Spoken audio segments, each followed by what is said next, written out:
В многофункциональных центрах пройти перепись населения можно быстро и удобно. Заполнение анкеты занимает около 20 минут. Принимают граждан 4 обученных оператора. Вопросы совсем несложные, никакие ответы документами подтверждать не нужно.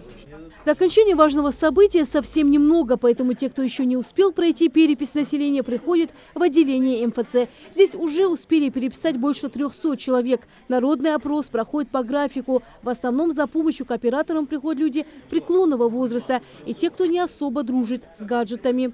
Там возникает проблема у взрослых людей, как там проходить на портале госуслуги, и мы помогаем им, чтобы облегчить, чтобы они могли быстрее заполнить все данные и отправить заявление. Это важное событие, потому что мы должны знать, какой у нас там прирост населения был, там в дальнейшем какие социальные объекты нужно построить. Это важно для нашей республики, это в первую очередь важно.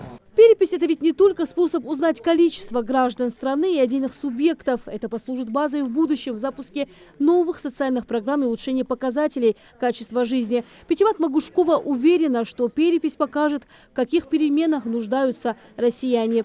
Перепись езжи, вейнберкет я подгошам, пейтбабошам и сундикет перепись. Умети атмети мифсеж мимасна хахму халудвачи ишолж пейтбабошам дакс. Перепись пройти еносо. Она очень важно дуис. Ханду хойхон. Вайт йохштехана массанина Ингушской республики, в России, короче. Вайн важно хамду. Хан вайн дукка хам еш. Вайн школ еш, садик еш, вайн бирш дукуш. Вайн дукхам еш.